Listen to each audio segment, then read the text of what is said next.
Santiago 5, del 7 al 11.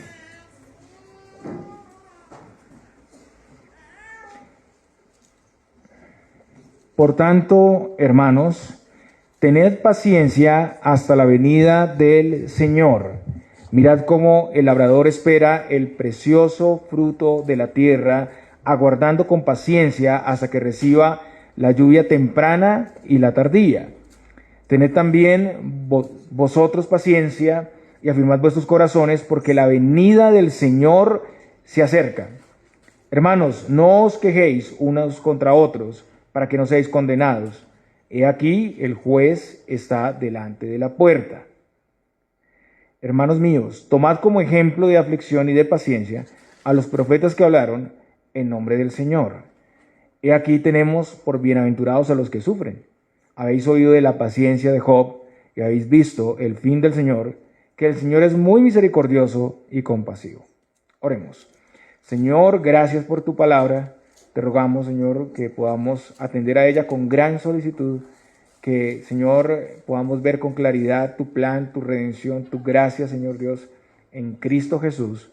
Amén. Podemos sentarnos.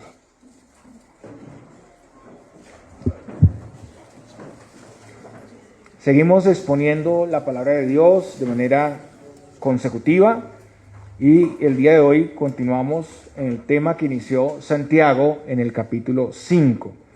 En esa porción, los versículos 1 al 6, Santiago venía hablando de los ricos acumuladores y opresores. Y eran varios los pecados que Santiago denunciaba ahí en esos pasajes. En primer lugar, Santiago denunciaba el amor al dinero, el acaparamiento egoísta. Y Santiago denuncia que son malos administradores porque solo viven para almacenar egoístamente y sus riquezas se pierden en la acumulación. No comparten con los pobres, aunque tienen de más. Segundo, viven sin temor al juicio de Dios en los postreros días. No tienen temor de Dios ni se preparan para el juicio que está por venir.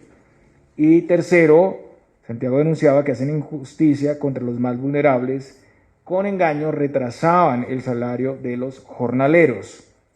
Cuarto, viven en deleites y excesos sin darse cuenta que se acerca el juicio.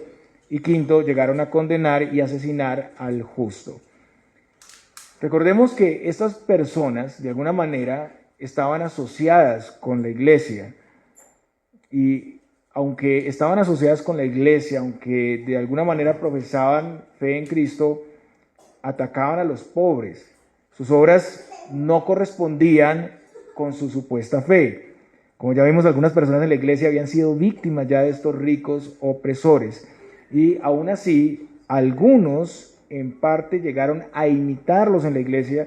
Y ustedes recuerdan que hacían acepción de personas dentro de la iglesia. Entonces, cuando llegaba alguien que por su vestimenta, por su apariencia, era de buenos recursos, lo atendían de una manera, pero al pobre no le daban ni siquiera un lugar, lo dejaban ahí al estrado de sus pies. Entonces, por todo esto vemos que Santiago expone y anuncia el terrible juicio que les vendrá a estas personas si no se arrepienten. Y en esta primera parte, Dios hablaba a los ricos, los versículos 1 al 6. Ahora en esta continuación Dios habla a los pobres, pasa de los perseguidores a los perseguidos. Y el día de hoy vamos a ver la respuesta que deberían dar los pobres oprimidos ante la injusticia de estas personas. Y de nuevo, aquí es necesario recordar que las personas a las que escribió Santiago eran creyentes judíos, personas que habían sido dispersos, que estaban fuera de Palestina, y por esa situación estas personas perseguidas eran atacadas por los mismos judíos que se oponían a su nueva fe y también perseguidos por algunas personas adineradas dentro y fuera de la iglesia. Como ya hemos visto en esta carta, Santiago está interesado en una fe práctica, una religión que corresponda con frutos verdaderos. Y la verdadera religión incluye el ocuparse de los más vulnerables en la sociedad. Pero como vemos aquí, los ricos opresores estaban haciendo todo lo contrario a la fe verdadera. Vivían para acumular egoístamente. Y no contentos con eso, llegaron a la estafa y finalmente se valieron de todas sus influencias para sacar del camino a los pobres. Usaron al mismo Estado, usaron la misma ley para llevarlos a la muerte. Y lo que nos muestra aquí es el poder que tienen ellos por tener dinero para manipular incluso la justicia, para manipular la ley y llevarlos a dar la pena de muerte. Entonces, en esta porción, Santiago escribe a estas personas y a todo creyente en la historia que esté sufriendo a causa de los opresores, para instruirles, para consolarles, para animarles. Y como hemos visto desde el principio de la carta, Santiago inicia algunos temas y no los concluye, sino que cambia a otro tema, a veces abruptamente, pero después en la carta nosotros vemos que desarrolla esos temas de manera más amplia en varias porciones. Los temas que inició Santiago y continúa aquí son, en primer lugar y principalmente, el tema de la paciencia y el gozo en medio de las pruebas. Eso está en Santiago capítulo 1, los versículos 2 al 4. Y en segundo lugar, el tema de las palabras, la murmuración, Santiago 1, 26 y todo el capítulo 3. Entonces vemos que Santiago habla a los pobres oprimidos por los ricos. Santiago está preocupado por la situación de estas personas, de sus hermanos. Es claro que los ricos acumuladores, los opresores, estaban haciendo mal. Como vimos, era algo que iba de mal en peor, ¿no? Empezó con acumular cosas, las cosas se estaban pudriendo en los graneros, los vestidos estaban siendo comidos por la polilla, el oro, que en este caso era una aleación con otros metales, estaba enmohecido, y los pobres estaban incluso sin jornal, porque ellos no habían querido pagar su jornal. O sea, la avaricia les llevaba a algo más, ya atacar y robar a los pobres y después usar el Estado para asesinarlos y finalmente robarles todo. Era algo que iba en avance. Entonces ellos estaban haciendo mal. Y todo esto merece un juicio de Dios. Pero mientras eso pasa, los creyentes debemos responder correctamente. Y Santiago dice, por tanto, hermanos. Santiago se refiere a ellos en los términos de familia de la fe. De nuevo vemos que Santiago está hablando de una manera cercana, familiar, y con eso se presenta como alguien sensible a la situación. Él está en Jerusalén, ellos están fuera de Palestina, pero él no ignora lo que están viviendo, no ignora lo que les está pasando. Él se conduele porque son sus hermanos en la fe y también los está preparando para lo que va a decir, porque es una instrucción, es una exhortación que es difícil y creo que será difícil para todos nosotros también recibir esta enseñanza. Santiago dice, tened paciencia hasta la venida del Señor. Y la paciencia aquí es por esa opresión que están sufriendo los acumuladores egoístas que hasta el momento no se habían detenido. Estos creyentes eran despojados de los bienes, explotados, llevados a los tribunales o vendidos con blasfemias contra el nombre de Cristo y no podían defenderse. Muchos esperarían y esperaríamos otras palabras de Santiago, ¿cierto? Tal vez esperarían que Santiago les prometiera una vida sin problemas y dificultades. Y hoy en día es lo mismo, ¿no? Los movimientos modernos, carismáticos, neocarismáticos, donde se enseña la teología de la prosperidad, prometen la ausencia de problemas, la ausencia de dificultades en la vida y más bien dicen, no, decrete, declare, cambie su destino, su situación por medio de palabras, usted tiene el poder en sus palabras. Pero no, Santiago responde diferente. En esos contextos todo es prosperidad, los problemas, la enfermedad, las necesidades son por maldiciones, por un pecado oculto o por demonios. Y en esos escenarios las dificultades son siempre malignas y siempre hay despropósito. Para ellos se debe vivir en victoria siempre, pero según vemos aquí, a través también de toda la Escritura, eso no es correcto. En primer lugar, la prueba es real. Santiago no dijo unas palabras mágicas para que desapareciera la prueba. La prueba es real. Y recordemos, no debemos sorprendernos de las pruebas. El apóstol Pedro en 1 de Pedro 4:12 dice lo siguiente: amados, no os sorprendáis del fuego de la prueba que os ha sobrevenido, como si alguna cosa extraña os aconteciese. Por lo general, nadie quiere pasar por pruebas y muchos ven las pruebas como algo extraño, algo con lo que el creyente no tiene nada que ver. Pero si al mismo Señor lo persiguieron, a sus discípulos también los perseguirán. Pablo dice a Timoteo en 2 Timoteo 3:12, y también todos los que quieren vivir piadosamente en Cristo Jesús padecerán persecución. Y en el Sermón del Monte el Señor anunció que los que padecen persecución por causa de la justicia son bienaventurados y caminan en los pasos de los antiguos profetas que sufrieron lo mismo. Eso está en Mateo 5, del 10 al 12. También vemos que el Señor usa la prueba con propósitos gloriosos. Como lo dice Pablo en los Romanos 8:28, y sabemos que los que aman a Dios, todas las cosas les ayudan a bien, esto es, a los que conforme a su propósito son llamados. Ahora, a veces la prueba parece contradecir los propósitos de Dios. A veces no entendemos por qué ocurren algunas cosas, pero podemos saber que aun cuando la providencia parece ir en otra dirección, en otro rumbo, Dios tiene el poder, Dios va a dirigir todo a su propósito y lo va a hacer para bien y también mucho mejor de lo que nosotros nos imaginamos. Hermanos, Dios mismo gobierna sobre las pruebas. En la prueba no estamos solos, en la prueba no estamos desprovistos. Y las pruebas son para el bien del creyente. Entonces no debemos sorprendernos, no debemos juzgar la sabia providencia del Señor cuando vienen esas situaciones a nuestra vida. Ahora aquí en nuestro texto, el consejo de Santiago ante la prueba es tener paciencia y esperar la justicia de Dios. Santiago sabe que las diferentes situaciones de injusticia que puede enfrentar un creyente, la tentación ahí es perder la paciencia y terminar en la injusticia y la venganza. El desespero por tener justicia inmediata, por el ver el castigo de los opresores, puede llevar a una persona a la amargura, a la murmuración, a la violencia y hasta abandonar la fe. Queremos justicia ya. ¿Por qué Dios no interviene? ¿Por qué pasa esto? ¿Por qué sufren los justos? Muchas personas pueden apartarse de la fe y desanimarse porque ante la injusticia no ven respuestas de Dios a su acomodo y respuestas instantáneas. Pueden llegar a pensar que nadie hace justicia, que no vale la pena hacer lo correcto en un mundo caído y ver a Dios lejano de su creación. Pero ese comportamiento demuestra un profundo desconocimiento de Dios y de su manera de obrar.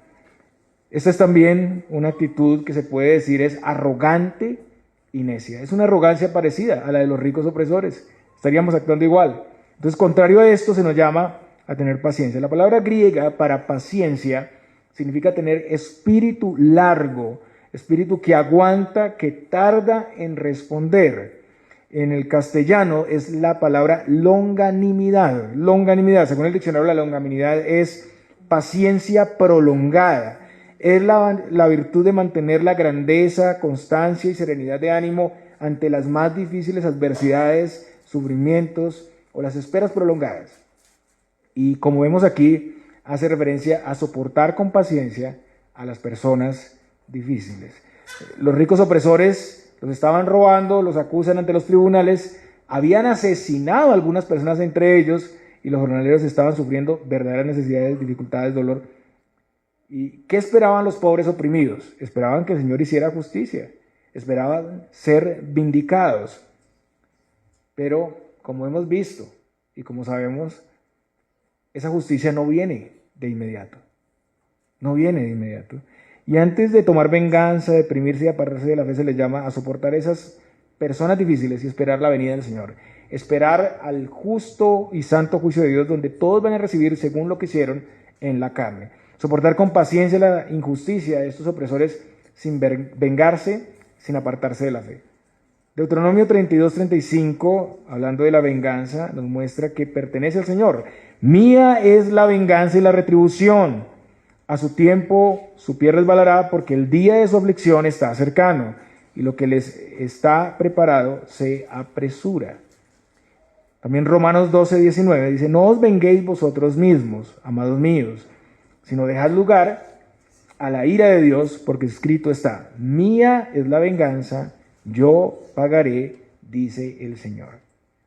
Y además se les manda a hacer todo lo contrario a lo que hacían estos acumuladores, que era vivir sin temor de Dios a las puertas del juicio. A los pobres se les manda, esperen el juicio de Dios, sean conscientes del juicio de Dios. Ellos son llamados a vivir esperando la segunda venida de Cristo. Son llamados a controlar sus emociones, controlar su ira y enojo, para responder y actuar ante la injusticia y eso durante largo tiempo tal vez. Y al hacer eso están imitando a Dios. La paciencia, hermanos, es un atributo de Dios. La paciencia de Dios es el control y poder sobre Él mismo para no destruir inmediatamente a los que le ofenden. La palabra hebrea, la cual es traducida a veces como paciente y otras veces como tardo para la ira, literalmente significa largo de nariz o de respiración. La ira se manifiesta por la respiración rápida, violenta, pero la paciencia se manifiesta en una respiración lenta y pausada. ¿Qué puede esperar? Su juicio jamás, el juicio de Dios, será un acto de impaciencia, sino un justo juicio. Por su misericordia, Dios es lento para la ira. Y el Señor Jesucristo nos muestra esto en su obra, en su encarnación. Él nos muestra esta virtud. En 1 de Pedro 2:23 leemos que cuando le maldecían, no respondía con maldición. Cuando padecía, no amenazaba, sino encomendaba la causa al que juzga justamente. El juicio de Dios vendrá al final, pero el castigo también puede empezar a ejecutarse desde ahora, y lo sabemos. Muchos empiezan a recibir consecuencias de ese castigo.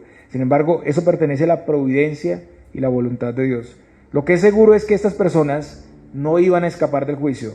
No sabemos el día y la hora, pero sabemos que pasará. Recordemos a los comerciantes que hacían planes sin contar con Dios, ya lo vimos en Santiago, y no sabían ni siquiera si iban a vivir el día de mañana. Y eso se lo dice la palabra de Dios a ellos, cuando ni siquiera saben si mañana van a vivir. Ahí mismo se les anuncia que la muerte puede invalidar sus planes. También Pablo dice a los tesalonicenses que están igualmente sufriendo por su fe. Vaya conmigo a 2 de Tesalonicenses, capítulo 1, versículos 3, y vamos a leerlo hasta el 10. Hasta el 10. 2 de Tesalonicenses, capítulo 1, 3 al 10.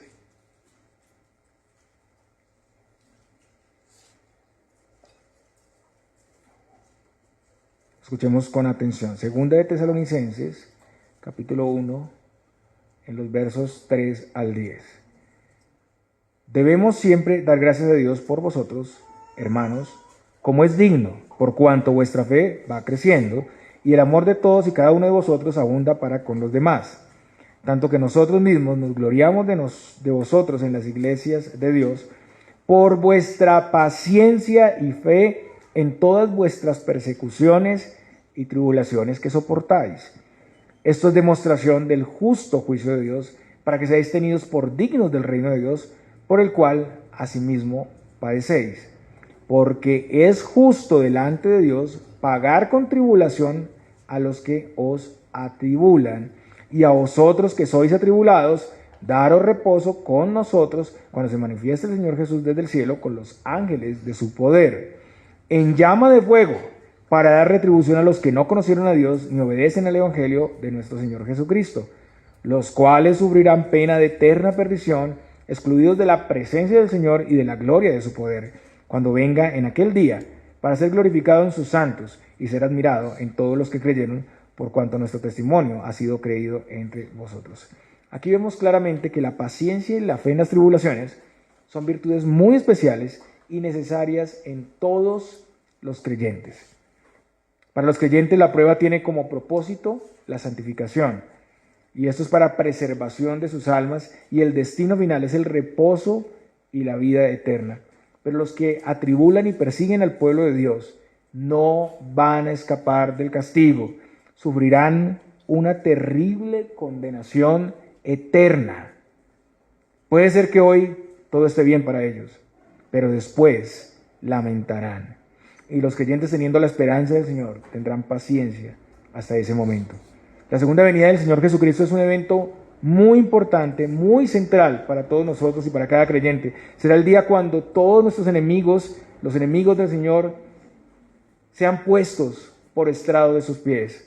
Será el día del juicio final, donde los injustos serán juzgados y condenados, y los justos serán vindicados en toda injusticia y serán glorificados. Será el último día de este siglo y el inicio de la vida eterna en gloria. Será el momento cuando nuestros cuerpos también serán transformados, glorificados, y donde no habrá más llanto ni sufrimiento, donde habrá cielos nuevos y tierra nueva, donde mora la justicia.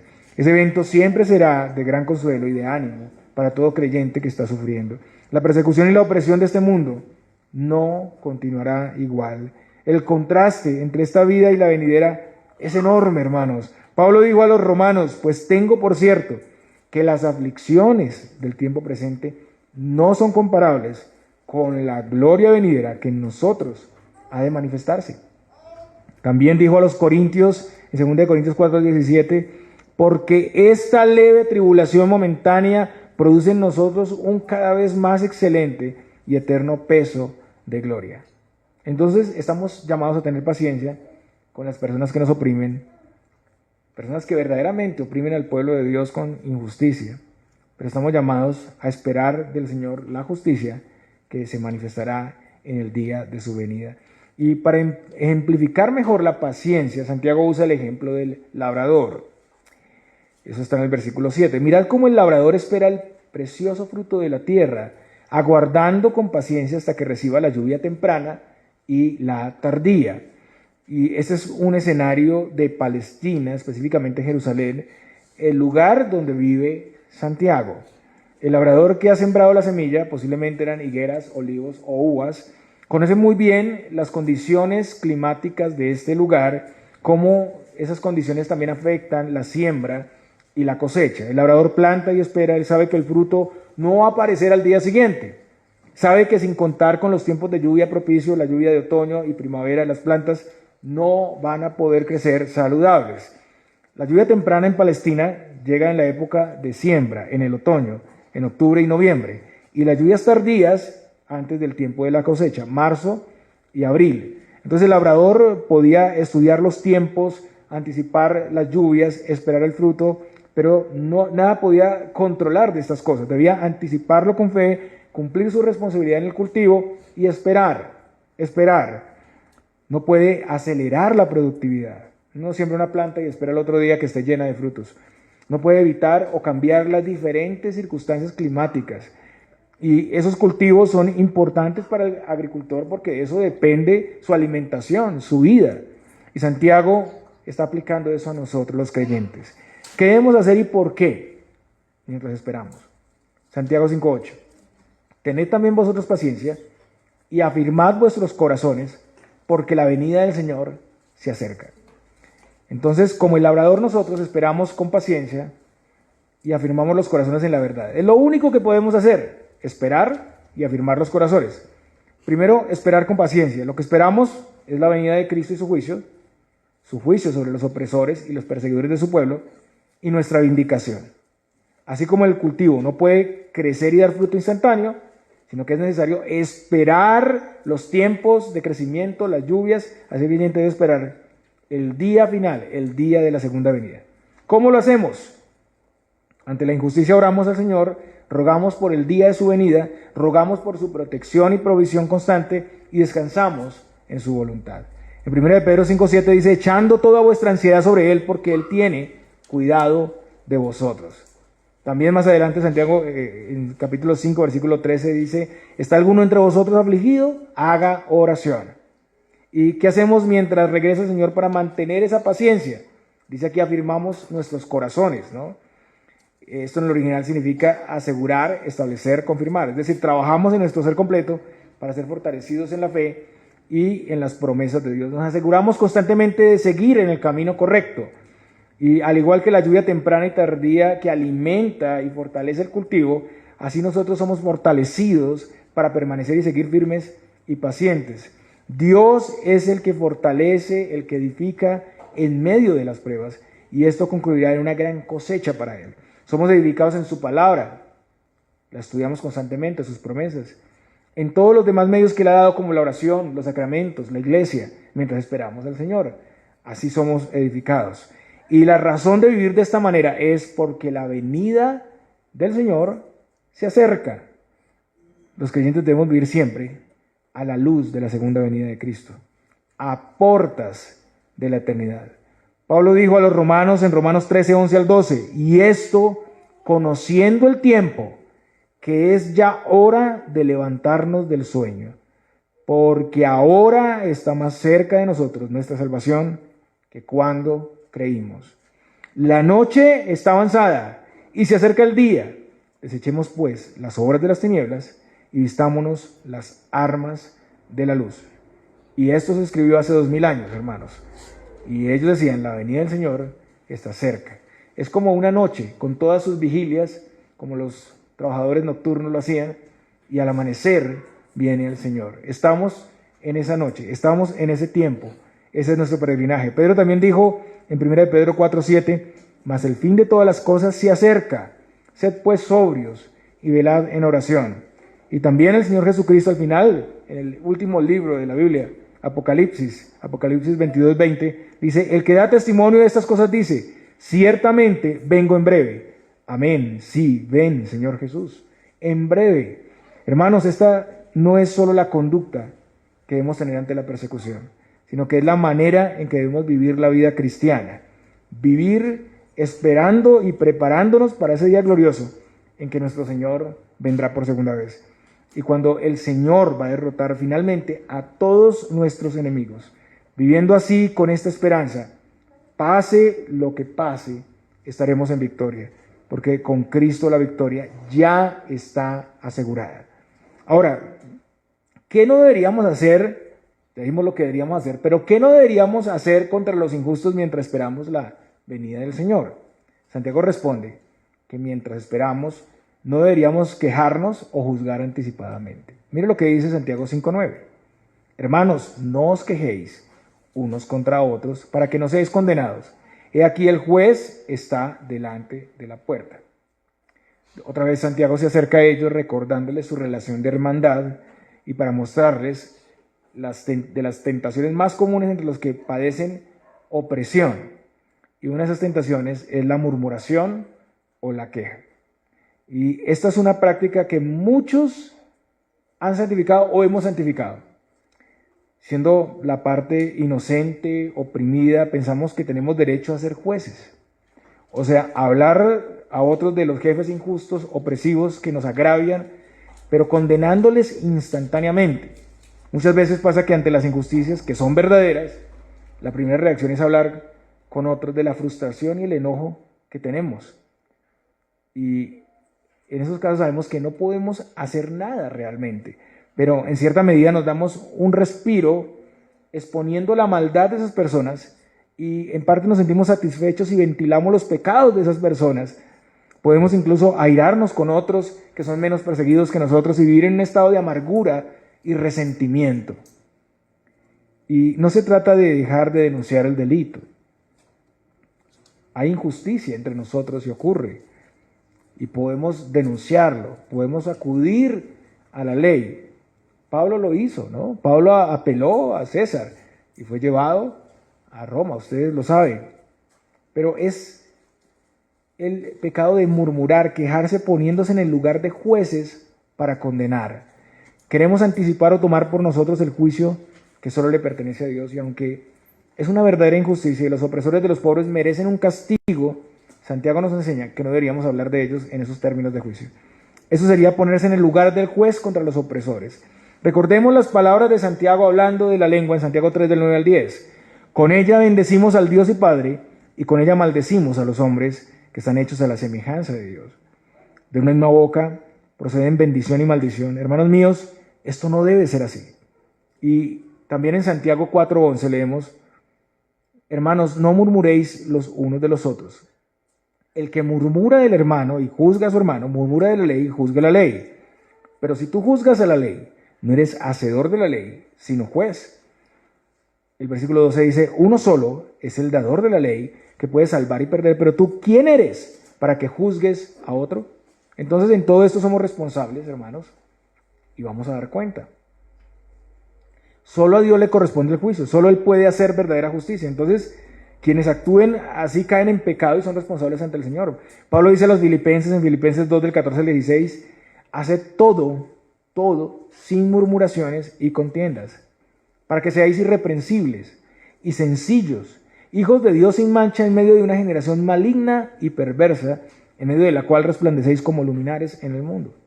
Asidos de la palabra de vida, para que en el día de Cristo yo pueda gloriarme de que no he corrido en vano, ni en vano he trabajado. Hermanos, aquí en este mundo encontraremos gran injusticia y muchas veces, a pesar de acudir a la ley, de agotar las posibilidades de apelación, no sucede nada. Y muy posiblemente por esos medios nada vaya a suceder. Y yo creo que todos, o una gran mayoría, hemos sufrido injusticias en este mundo. Pero el Señor conoce esa injusticia y el Señor protege a su pueblo. En esos casos donde la injusticia permanece y no podemos hacer nada, debemos apelar al Señor y no quejarnos o murmurar de los malvados.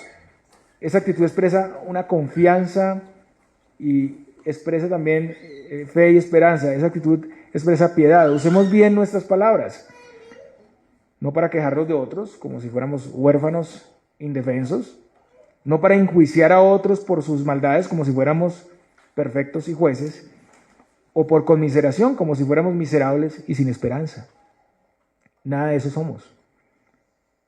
Y el texto también dice, he aquí, el juez está delante de la puerta. Y eso nos da consuelo.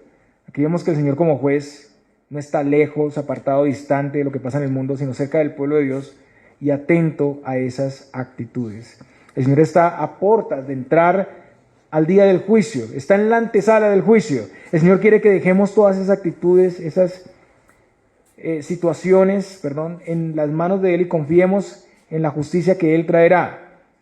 Y Santiago nos presenta el ejemplo de otros creyentes que ya recorrieron la carrera y que ya están en la presencia del Señor. Son los ejemplos a seguir. El versículo 10 dice, hermanos míos, tomad como ejemplo la aflicción y de paciencia a los profetas que hablaron en el nombre del Señor.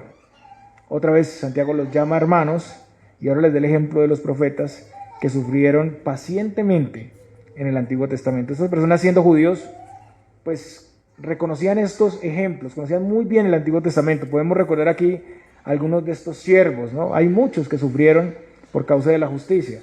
El rey David, que huyó repetidas veces de la lanza y la espada de Saúl, ¿no? Y también de los filisteos, que por esa misma persecución se refugió en cuevas y siempre estaba a punto de ser asesinado. También Jeremías, que fue azotado y le pusieron en la cárcel por los príncipes por largo tiempo. Eso está en Jeremías 37, del 14 al 27. Abdías, que escondió a 100 de los profetas en 100 cuevas. Primera de Reyes 18:13 dice, no ha sido dicho a mi señor lo que hice cuando Jezabel mataba a los profetas de Jehová, que escondía a 100 varones de los profetas de Jehová de 50 en 50 en cuevas y los mantuve con pan y agua. También en Primera de Reyes 19:10 se habla de los profetas que murieron por la espada de los mismos israelitas y que buscaban a Elías, el único que había quedado para matarlo. Primera de Reyes 19:10. Recordemos a Daniel, que por la rivalidad de sus enemigos fue puesto bajo el edicto del rey Darío y fue arrojado al foso de los leones, Daniel 6:16. Y eso continúa. Juan el Bautista, que fue ejecutado por Herodes y hace parte de este grupo de personajes. Esas personas asumieron su servicio y ministerio en medio de situaciones muy difíciles. Ellos también tuvieron temores, necesidades y en la mayoría de los casos no tuvieron una respuesta instantánea sobre sus opresores, sino que esperaron con paciencia la voluntad de Dios y algunos recibieron respuesta, pero otros llegaron incluso a experimentar la muerte sin recibir una respuesta.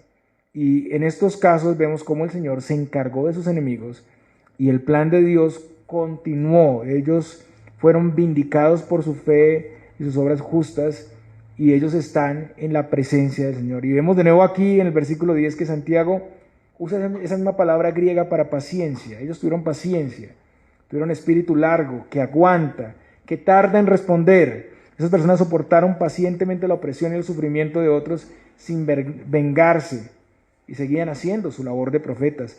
Esos profetas fueron instrumentos del Señor, hablaron en su nombre, pero ellos sufrieron la persecución y soportaron. Y este es el gran ejemplo que se nos manda a imitar. La persecución, el sufrimiento, no son cosas extrañas al cristianismo. Y además de estos ejemplos del Antiguo Testamento, la historia continúa en el Nuevo Testamento. Recordemos a Esteban, que murió apedreado, Hechos 7.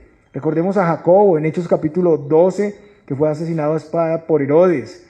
Y en la historia de la iglesia esto ha sido una realidad continua. Incluso en el libro de Apocalipsis leemos sobre los que han muerto como mártires y claman a Dios por justicia. Apocalipsis 6 del 9 al 11 dice, cuando abrió el quinto sello, vi bajo el altar las almas de los que habían sido muertos por causa de la palabra de Dios y por el testimonio que tenían. Y clamaban a gran voz diciendo, ¿hasta cuándo, Señor, santo y verdadero, no juzgas y vengas nuestra sangre en los que moran en la tierra? Y se les dieron vestiduras blancas y se les dijo que descansasen todavía un poco de tiempo, hasta que se completara el número de sus consiervos y sus hermanos, que también habían de ser muertos con ellos. Entonces vemos que no es extraña la persecución y la injusticia contra el pueblo de Dios. Muchos la han sufrido, muchos la sufrirán, y en esto los creyentes han manifestado paciencia en la voluntad de Dios. Paciencia, como vimos durante sus ministerios, una paciencia que trasciende la muerte, y que vemos que quienes han fallecido a causa del martirio, también se les dice, esperen un tiempo.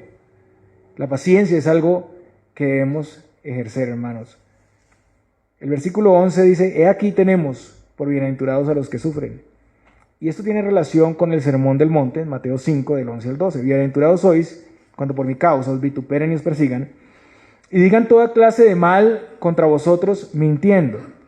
Gozaos y alegraos, porque vuestro galardón es grande en los cielos, porque así persiguieron a los profetas que fueron antes de vosotros. También Santiago ya había dicho sobre esto, bienaventurado el varón que soporta la tentación, porque cuando haya resistido la prueba recibirá la corona de vida que Dios ha prometido a los que le aman. Tenemos la palabra bienaventurado o la bienaventuranza, que es una figura de lenguaje, y significa dichoso y digno de ser felicitado. Feliz. Son dichosos quienes soportan, sufren y perseveran a causa del reino de Dios sin tomar venganza. Eso parece contrario al pensamiento del mundo. El pensamiento del mundo evita las situaciones difíciles, jamás ven un propósito positivo en las pruebas. Y son dichosos por razón de los propósitos de Dios, no por otras razones. Muchos buscan la felicidad en otras cosas. Primero, porque están siguiendo los pasos de Jesús. Segundo, porque pasar por ese sufrimiento es evidencia del poder y la presencia del Señor en nosotros. Y tercero, porque todo lo que nos ocurre, incluyendo esas situaciones difíciles, son para bien, son usadas por Dios para santificarnos. Los que sufren por causa del reino de Dios son verdaderamente felices y se pueden gozar. Lo pueden hacer porque miran con fe, con esperanza al Señor y a su venida. Saben que este mundo es temporal, vendrá el día cuando ellos serán vindicados, y saben que la prueba está en manos seguras, en las manos de Dios, y siendo así, todo es para nuestro bien. Versículo 11. Habéis oído de la paciencia de Job, y habéis visto el fin del Señor, que el Señor es muy misericordioso y compasivo. Y aquí Santiago nos presenta otro ejemplo más. Ya nos habló de los profetas, ya nos habló de la bienaventuranza de los que sufren, y ahora nos habla de Job. Esta era una historia bien conocida para esas personas y también para nosotros. Recordemos que Job fue tratado por el Señor permitió que fuera atacado por Satanás, que perdiera sus hijos, su riqueza, su salud, incluso sufrió la crítica de sus amigos, de su propia esposa, y fue una prueba que no se quitó al instante. Pero Job permaneció y soportó la prueba sin dejar de ver el buen propósito de Dios en todas las situaciones difíciles que pasó. En Job 1:22 leemos, en todo esto no pecó Job ni atribuyó a Dios despropósito alguno. En Job 2:10 dice, y él le dijo, ¿cómo suele hablar cualquiera de las mujeres fatuas? Has hablado que recibiremos de Dios el bien y el mal lo recibiremos. En todo esto no pecó Job con sus labios. Entonces, su paciencia puede verse en una fe perseverante hasta el final. Un pasaje que muestra claramente esta paciencia de Job es Job 13:15. En Job 13:15 dice, he aquí, aunque él me matare, en él esperaré. No obstante, defenderé delante de él mis caminos. Pues Job no era alguien con esa paciencia de quedarse callado tampoco. Pero podemos ver esa paciencia en la perseverancia que tuvo hasta el final. Y al final vemos que Dios le bendijo grandemente. Job 42 del 12 al 13 dice, y bendijo Jehová el postrer estado de Job más que el primero, porque tuvo 14,000 ovejas, 6,000 camellos, 1,000 yuntas de bueyes y 1,000 asnas, y tuvo 7 hijos y 3 hijas. Y unos textos atrás también leemos que en la parte de su carácter y en la parte espiritual también fue enriquecido. Job 42, 5 y 6 dice: de oídas te había oído, mas ahora mis ojos te ven. Por tanto me aborrezco y me arrepiento en polvo y ceniza. Entonces vemos aquí que Santiago nos da ánimo y esperanza al mostrarnos que la prueba de Dios sostiene, preserva y bendice al justo abundantemente. El Señor gobierna la prueba y su propósito siempre es mayor. Él restaura, provee, edifica y nos lleva a una relación con Él cada vez más plena. Así usa la prueba el Señor. El Señor hace todo esto en base a su misericordia y compasión.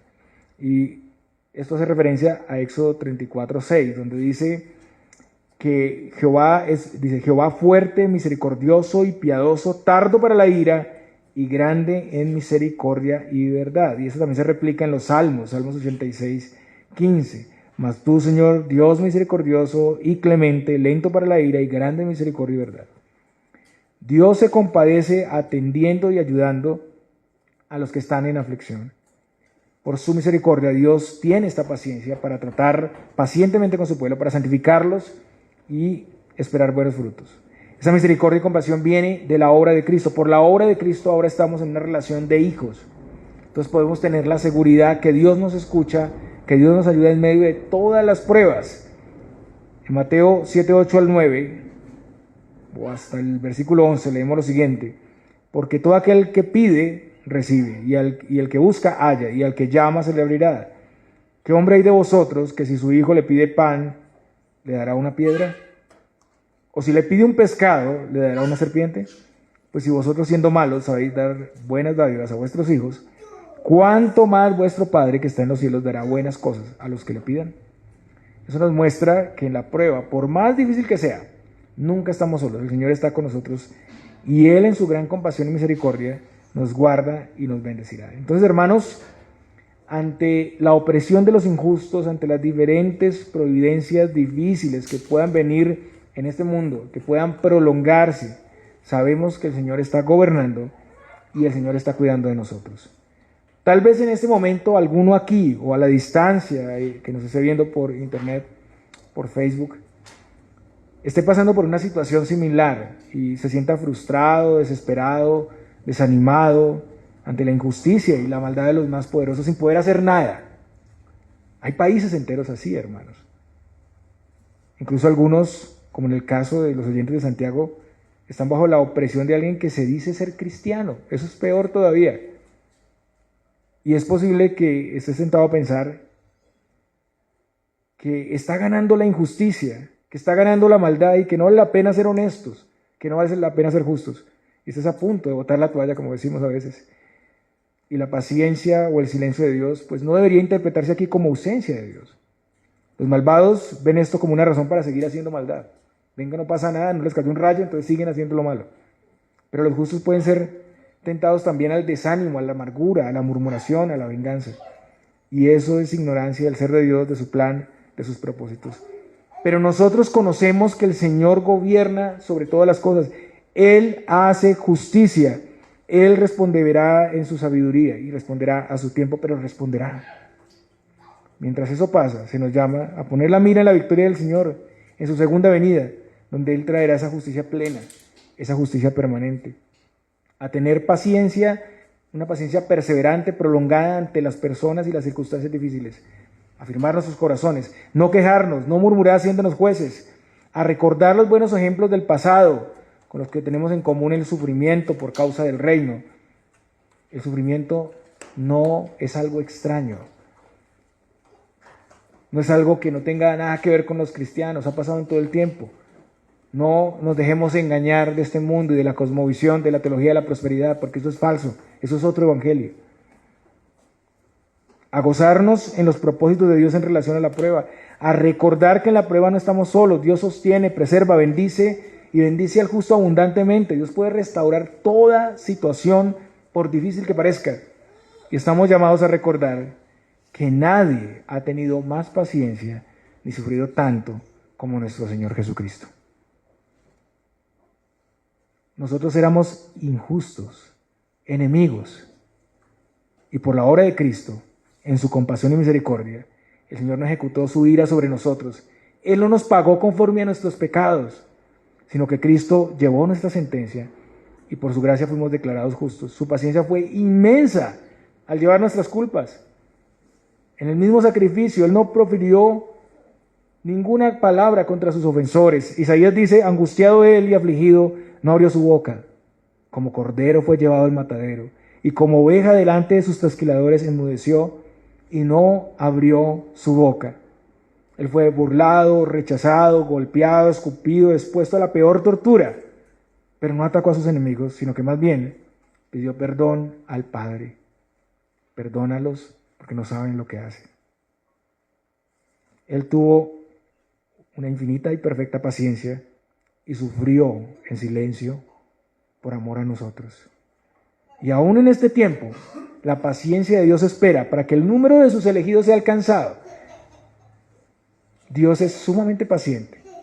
¿No se ha preguntado usted que esa paciencia le alcanzó cuando antes de conocer a Cristo el Señor esperó? ¿No vino todavía? El Señor no ha venido hasta el día de hoy para que otros también vengan a Él. Somos beneficiarios de su paciencia. Y la paciencia es un atributo que podemos ejecutar también con otros que nos afligen, que nos ofenden. Hay alternativas ante esta situación diferentes a la venganza. Podemos responder con amor. Podemos poner la otra mejilla, como el Señor nos enseñó. Podemos encomendar a esas personas al Señor y predicarles el Evangelio. Hermano, la prueba tendrá su tiempo, pero la bendición del Señor es enorme y segura. Y termino con un texto, Salmos 35. Porque un momento será su ira, pero su favor dura toda la vida. Por la noche durará el lloro, y a la mañana vendrá la alegría. El Señor los bendiga, hermanos.